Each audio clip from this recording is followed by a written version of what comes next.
Racing Station. I'm your host, Dan. And on this episode, I am going to be taking a look at Lance Carrigan of the Galactic Legion. Now, this is a comic from the early 80s. Quest Publishing are the people who put this out. This is the only comic I have by them. I have 3 issues of this. Quest presents Lance Carrigan and the Galactic Legion. And I did not see these when they first came out, or if I did, I looked past them. I didn't notice them. I am a big fan of the Golden Age comic artist Jay Dusbrow. I love his monster comics. The pre-code monster comics he did. They have some of my favorite monsters in the old pre-codes, and so.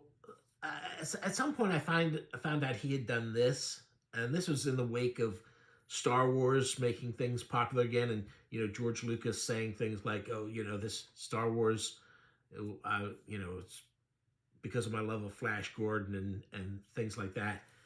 And so this is the result of that. I guess they figured, hey, we can do something that echoes those same things. And this first issue, it's Jay Dusbrow and Mike DiCarlo. Mostly Jay's stuff, but Mike DiCarlo also draws some stories. They switch back and forth between the two of them. And so this is DiCarlo on the front cover here, even though Lance Carrigan is the character that Jay Dusbrow is doing. So let's look and see just how much of Jay's wonderful monster designs make it into this. Here we go. New worlds of adventure in the finest science fiction tradition.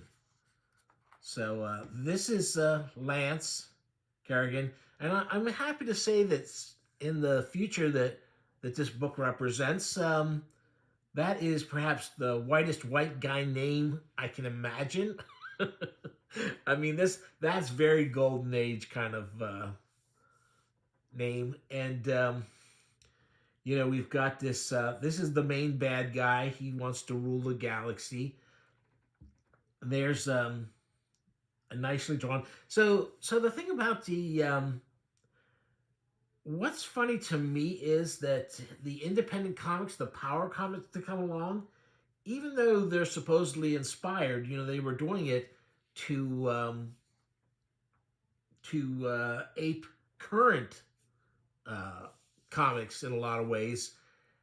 Much of their art, because of the stiffness and because of the way their anatomy is much more like the 40s Golden Age. And so the funny thing is that here's a guy who did Golden Age comics.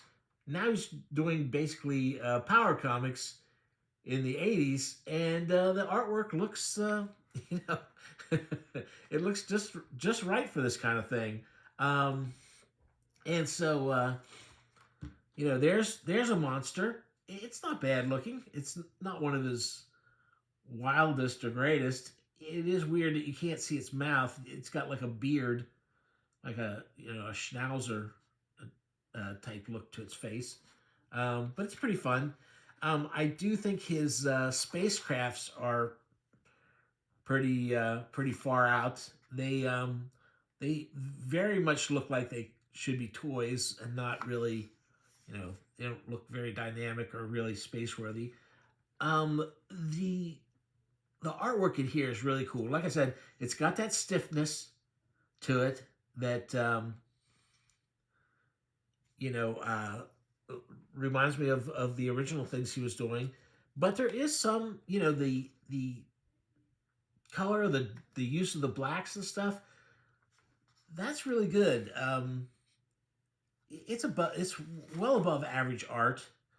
I don't think it fits in at all with what was going on in the early 80s, but it looks good.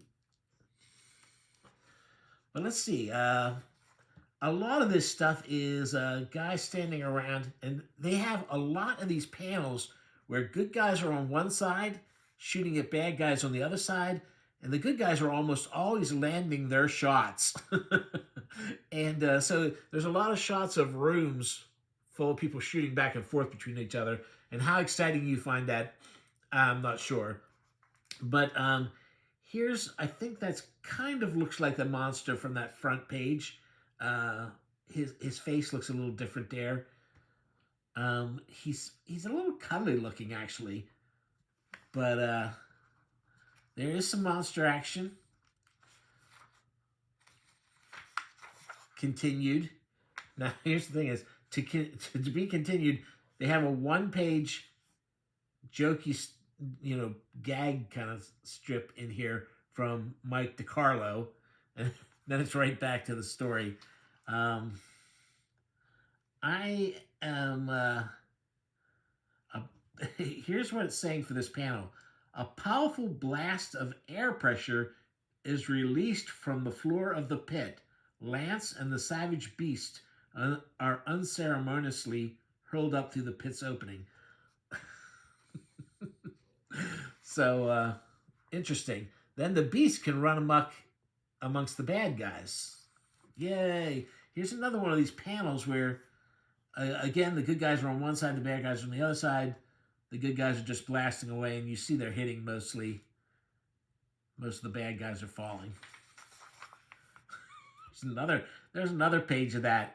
I'm not sure how exciting this was to anybody. It's actually, that's the kind of drawings I used to do when I was a kid. Though I would have a piece of paper, and I would have bad guys on one side and good guys on the other side, and they were shooting or shooting arrows or whatever at each other across the page, and with no perspective whatsoever. This is, at least he's got some perspective there. And here is the most generic looking machinery for the background there. And our hero and the bad guy get tossed out into space. And then again, to be continued. And here's another DiCarlo one pager. And then it's back to more exciting adventure. And luckily, they're able to fly out into space and rescue him.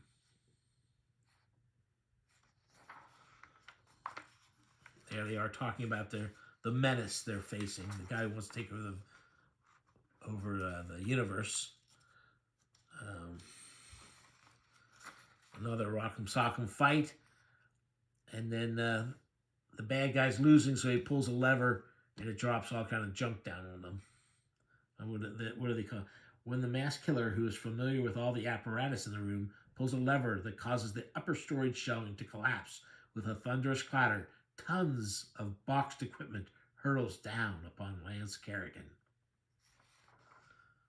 And now this is a pinup page he did, and it seems to be a little bit of all the different things that inspired this comic. There's a Tarzan-looking dude. There looks like Ming the Merciless. That looks like John Carter of Mars, maybe, in that outfit there. There's a creature there. And here's a one-page. Is it Dion of Atlantis? It's just one page there. I do like these dinosaurs here at the bottom.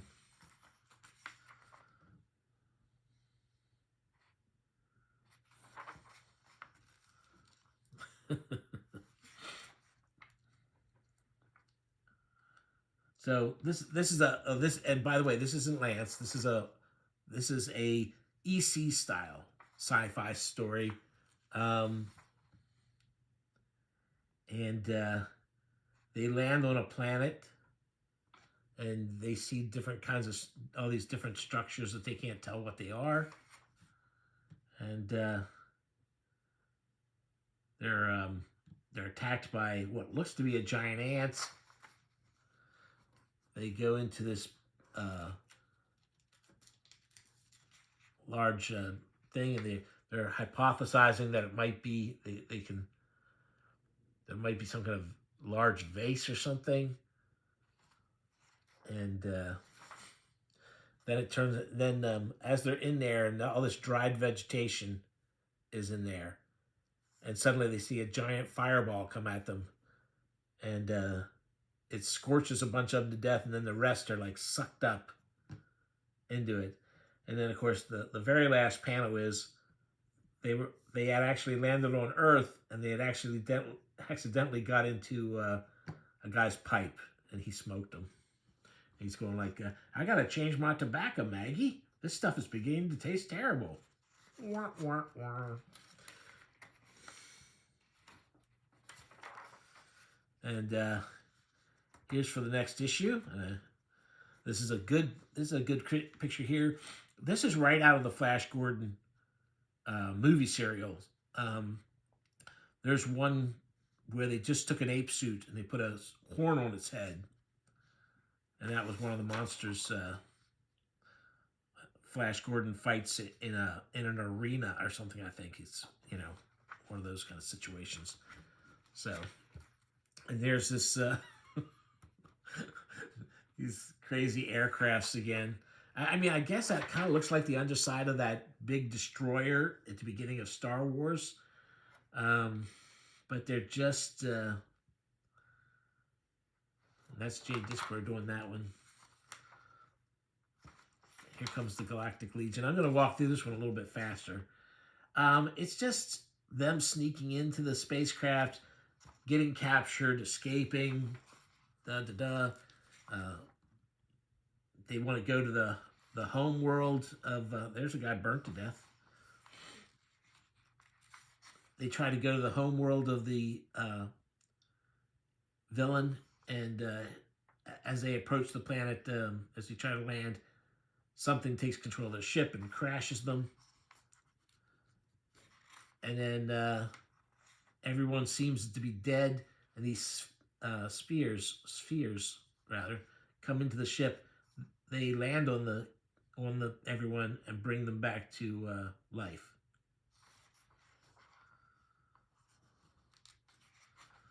And there is the home base of the villain.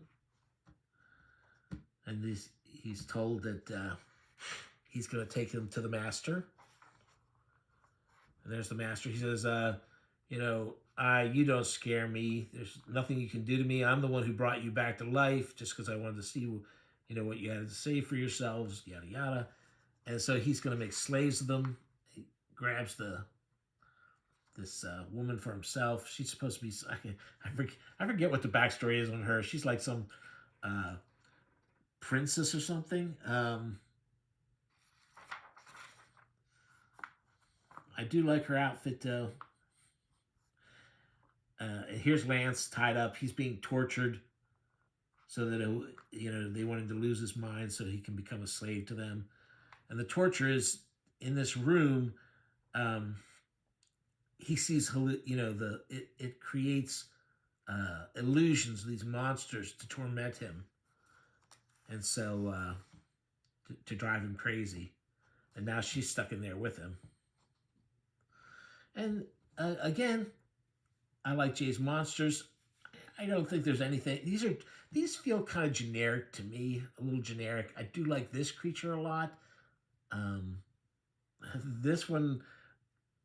I don't know why. That looks like a mutated little kid because of the hair and stuff. And then, to be continued, here's a joke one from Dan DiCarlo, in which the gag is that the computers are taking over people and making them go out and get new people to buy the computers so that they can be taken over. There it is. He's going like, fight them. They're not real, Hesta. They're mental projections. Fight them with your mind. And so, they are able to beat them. Now they're wandering around. He smacks this guy on the back of the head with a gun. You killed that guard. I can hardly believe this. Who are you? I'm your liberator. I don't know who you are, but I need all the help I can get, and that includes you. So they're going to lead a charge to get rid of these people. But then then Hesta. Brad! Hesta, is that you? Wah! Oh, Brad, I knew you were alive. I searched the star system for you, but I never gave up hope. I had thought I would never see you again. Thank goodness for your persistence. But I thought she... Lance, this is my brother Bradley, Prince. Your brother? My eternal gratitude, Tribune. So, see, for a second, you're like, wait a minute. And it turns out, oh, you got jealous for no reason, you son of a gun. And there's a cat running around the palace. Then, this is my favorite part of the story, though.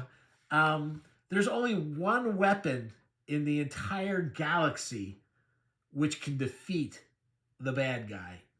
And he kept it here in his trophy room, which his prisoners know about. What does it say? It says, oh, here it is, Tribune, the high-frequency sound emitter. He has kept it for decades to remind himself of his own mortality. So, yay! Yay, go good guys. So he starts going through here, killing all these guys with his sound emitter. And this guy's going like, I don't know how they escaped. But isn't it ironic because he's escaped and he's headed right to where I want him to be. And so they get trapped here. And it's a place where they can release the monster against them. And there's that monster that, like I said, looks a little bit like the Flash Gordon monster because it's a gorilla almost with a horn on its head. I think Star Trek did that one time too, right? Or something very similar. And that's a nice little action scene. This is the kind of panel that you would see in the horror comics because Jay would oftentimes have a panel of a big monster grabbing people and killing them. Only this monster doesn't get to kill anybody. Quest contest. This is a one-page contest they put in the... Is he a hero or villain? Which one is it? Send in your guess with the above character's name. All the winners will have their name published in issue number 3. So there's the... You can see he does have big bloody wounds there where he shot him with the gun. And a violent explosion happens. And all this rubble falls down. Luckily, it only crushes the monster. Somehow it misses the 3 humans. And now they're back to wiping out the aliens again. And once again, here they're all on this side of the room. The bad guys are there. They're hitting every one of their targets, and those guys are not getting zapped at all. They're just walking right up the stairs. Now, of course, these guys don't have weapons at this point. I don't know. I forget why they don't have anything with them.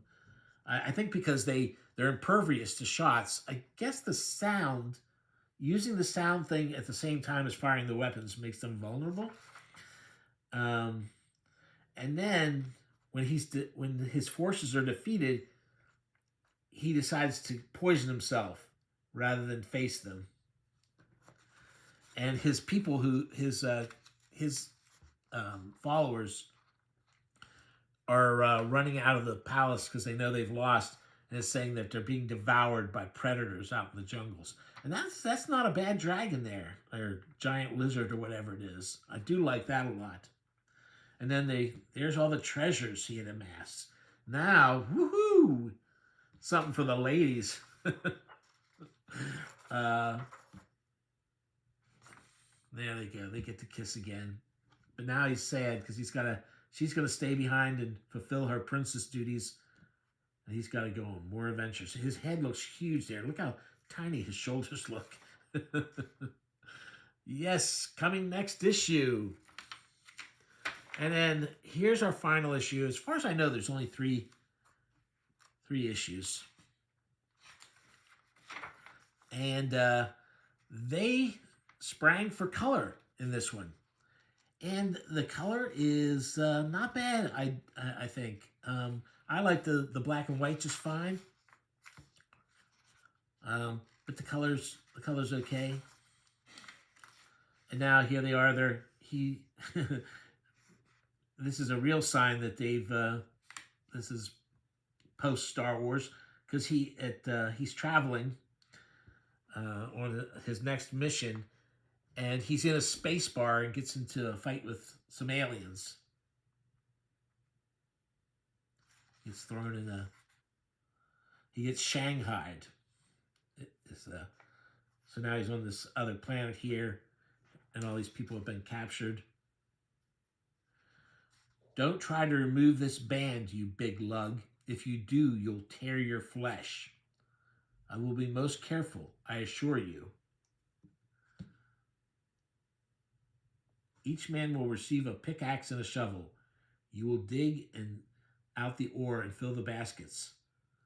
So that's what the ID bracelets are for.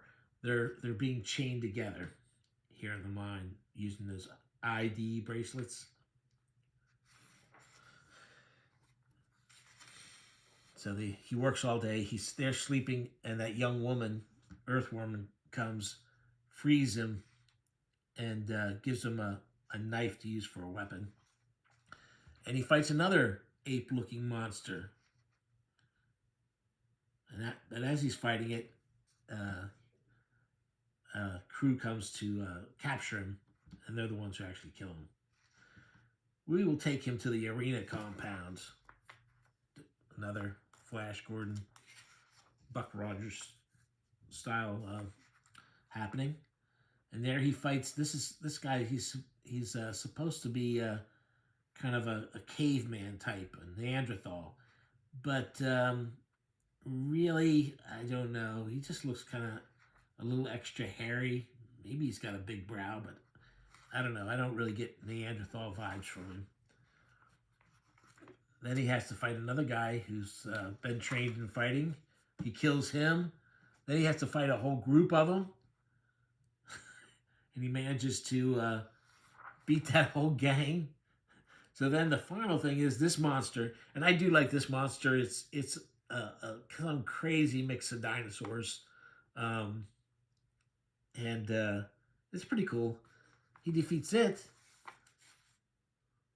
And then, so then he gets to meet their Holy One because he's done so well, and he has to wait in this cave. And it turns out the leader of this planet, the Holy One, you see this nice, this is a nice place for the Holy One to be. They pull back this, and there he is. He is a giant spider with a slightly human-looking face, and he can talk just fine. Greetings, Tribune Carrigan. Yes, I know who you are, and I note that you and your companion are as repulsed by my appearance as all other humans are. The guards stand rigidly at attention, frozen in a deep hypnotic trance. So there he's talking about, he goes, are you telling me that you are immortal? Not quite immortal. Ageless would be the proper term. I have slept for 1,000 years, but I'm awake once more. And so now he's going to try, just like everybody else, he wants to make Carrigan his slave using his mental powers. But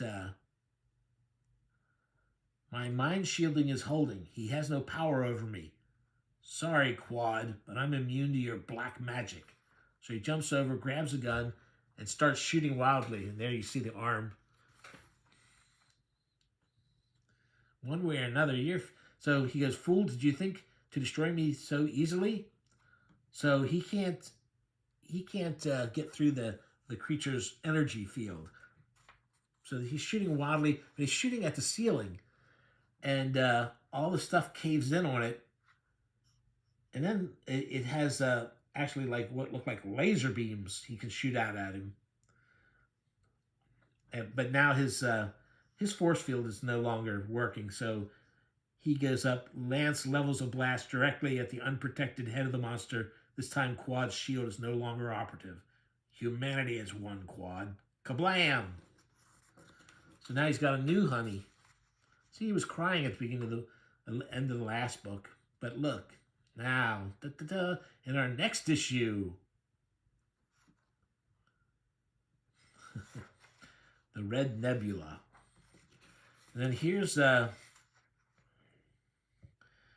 another Mike DiCarlo comic. I do like this. Uh, these two hunters come across the guy. Where he got this pose, what this is all about, I don't know. The two hunters shoot the bear. He goes, "No, a bear's been hit. Even here they come." So they come up there. He's lifting the bear out of the water. They say, "Get away from our prey." He goes, "No.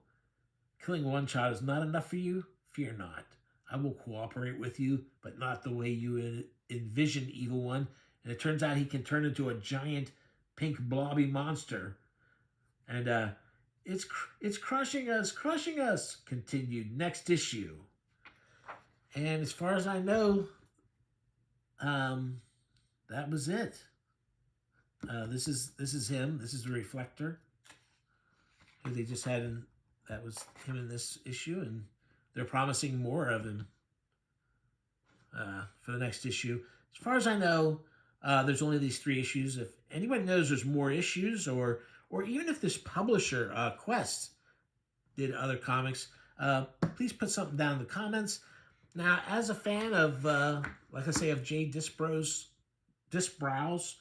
monsters, there's some monsters in here. I enjoy them, but there's a lot more of Lance versus henchmen than there are monsters. The art's fun. Something like this, the way he's using that reminds me a lot of like Ken Landgraf and his black and white comics and the way those power comics are. So I think this is a lot of fun. I got these really inexpensively off eBay. eBay, you can find a lot of cheap comics. The only thing is that no matter how cheap the comic is, you usually have to pay like $5 for shipping and handling. So that immediately takes it out of there. If I had been more aware of this, if I'd been paying better attention, I probably could have found some of these in the dollar bins.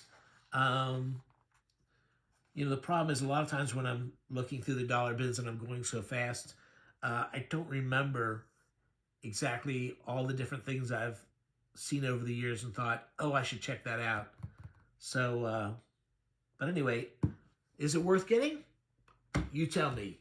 Anyway, thanks.